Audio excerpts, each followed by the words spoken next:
जी नमस्कार। जो आज हम आपको बताएंगे वो कहीं हैरत करने वाली बात है।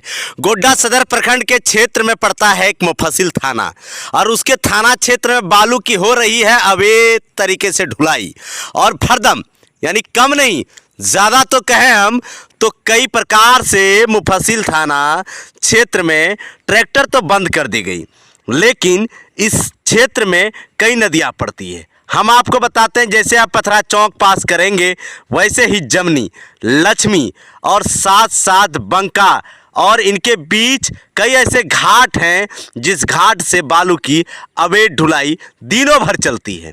रात की तो बात छोड़ दीजिए साहब, दिनों भर चलती है। और इसके लिए जिम्मेवार कौन है?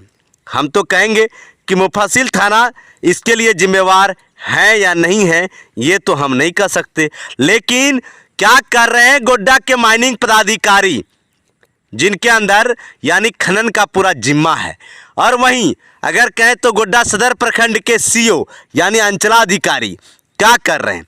आखिर दिन रात एक तरह बालू के अवैध ढुलाई और चोरी चल रही है और हाथ पर हाथ धरे बैठे हुए हैं। साहब तो कहेंगे कि दिन में एक भी ट्रैक्टर नहीं जा रहा है, तो आखिर दिन में एक भी ट्रैक्टर नहीं जा रहा है तो जरा हम जनता को समझाते हैं, जरा समझिए। कभी आप सरकंडा से पथरा की ओर आते होंगे तो दनादन ठेला चलते देखते होंगे। एक एक ठेले में 30 बोरा, 20 बोरा, 40 बोरा बालू लोड होता है। आप समझिए कि इसमें किसकी गहरी कमाई जाती है, जरा समझाते हैं। अगर जनता को एक ट्रैक्टर बालू की ज़रूरत होती थी तो वो 1000 रुपये में मिल जाता था। पदाधिकारी ढोल पीट रहे, हमने ट्रैक्टर बंद कर दिया। अधिकारी नगाड़ा बजा रहे, हमने तो ट्रैक्टर बंद कर दिया। लेकिन आज जनता को बालू उपलब्ध हो रहा है, जिसको जितना ज़रूरत है उतना उपलब्ध हो रहा है, और इसी घाट से चोरी होकर बालू पहुंच रही है। लेकिन बात है कि ट्रैक्टर 6 चक्का में नहीं जाके 3 चक्का में बालू जा रहा है।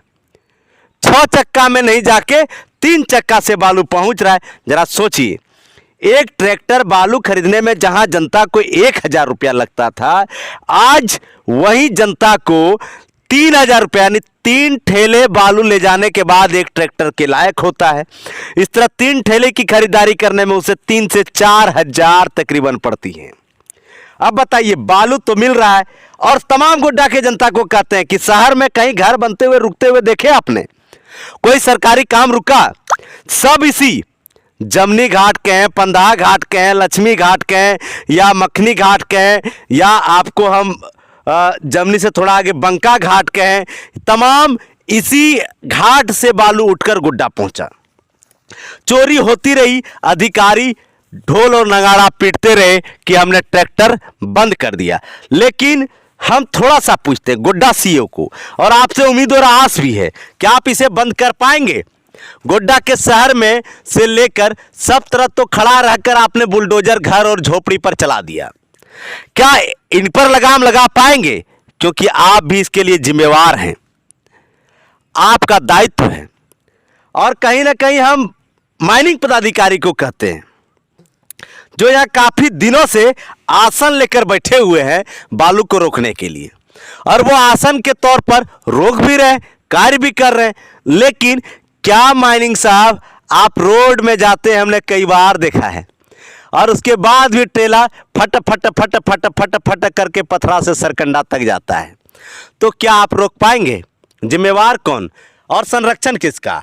ये सबसे हम जिला अधिकारी से पूछते हैं, क्या चोरी खीरा की हो या हीरा की, या दोनों चोरी ही है ना साहब? थोड़ा बताइए। हम आपसे सवाल नहीं कर सकते, सवाल करने का मेरा औकात कहाँ।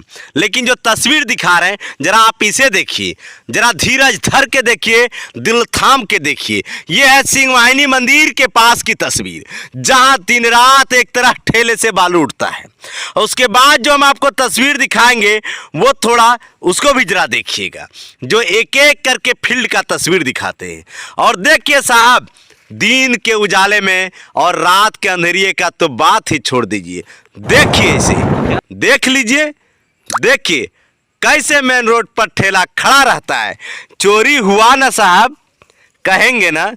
हम कहते हैं कि कहीं ना कहीं इसमें कौन दोषी है। हमारे नज़र से कौन दोषी, हम न्यायालय तो नहीं है, लेकिन हम इसमें कहते हैं जिला के तमाम अधिकारी को सोचना चाहिए दोषी कौन है। आखिर ठेला आपने बंद किया, बड़ा साफ तरीके से कहेंगे, एक कहावत है, वही कहावत आप भी दोहराएंगे कि बड़ी बड़ी घटनाओं को रोकने के लिए छोटी घटनाओं पर नज़र में पर्दा डालनी पड़ती है। बड़े बड़े क्राइम को रोकने के लिए छोटे छोटे क्राइम पर थोड़ी सी नज़र अंदाज की जाती है। लेकिन साहब, क्या जो ट्रैक्टर खरीदे, कभी ट्रैक्टर ओनरों का आपने दुख देखा कि जैसे ही महीने की 1 तारीख होती है किस्त के लिए फिनांसर परेशान करते हैं। उनका दर्द कभी समझिए और बताइए कि आखिर अगर ये चोरी हो रहा है उसको भी छोड़िए, या उनको बंद किए तो इनको भी छोड़िए। क्या लगता है आपको कि जिले के अधिकारी को इन पर संज्ञान लेनी चाहिए या नहीं? आखिर देखते हैं क्या कभी सरकंडा और गोड्डा के बीच ठेला बंद होगा, देखते हैं कभी इन घाटों में ठेला लगना बंद होगा। किसी अधिकारी लगा पाएंगे इस पर पाबंदी?